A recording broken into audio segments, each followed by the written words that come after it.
Hello everyone, my name is Sherrie Kimmel and I'm going to be your instructor today. I teach classes in Tempe for the Edna Vale Arts Center and have taught classes all over the valley for the last 10 years. I'm looking forward to our session today and we'll be working on collage. Collage is a French word and it means to glue or to stick together, and used in visual art from an assemblage of different forms, thus creating a new whole. And so I start out small, about 6 by 8, but you can go as big as you want, whatever you want to do. The first in this particular series of color collages is going to be using one color and all the values of the color if you have them. This little collage here that I'm showing you is from papers that I collected from our trip to France and to Normandy. So these are various colors of blue and it tells a little story. That tends to be what I do. Now I am going to set this aside and I am going to show you guys how I do collages. The basics are glue and papers. Any kind of glue is fine to use, whatever you have at home.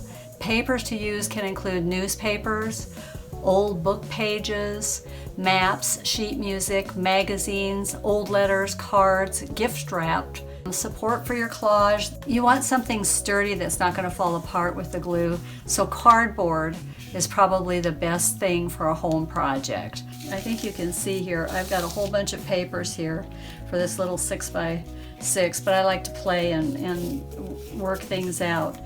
I've got magazine pages in here, I've got book pages in here. Some of these pages I have colored myself, but mostly you'll see magazine pages and different little things.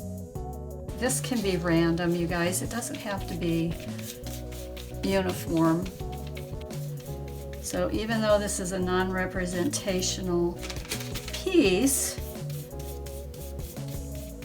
it will have a lot of variety in it. There's all kinds of fun things you can do. And what I can use this for later on is a backdrop for another collage that would have a subject on it.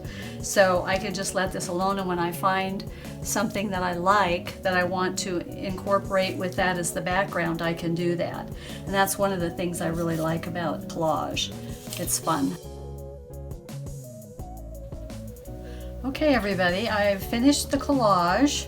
Like I said, it's more of an abstract and non-representational, but yeah, I think it turned out pretty good. I did use some very lightweight rice paper that I had painted yellow. I dropped that over the map because the map stuck out like a sore thumb. And I dropped it over these music notes up here because they were a little bit too light. But other than that, you see I've got lights and darks, and it will be a great background for another collage. I wanted to show you this. This is a collage that I did yesterday, and I used a neutral background with neutral colors for the bird.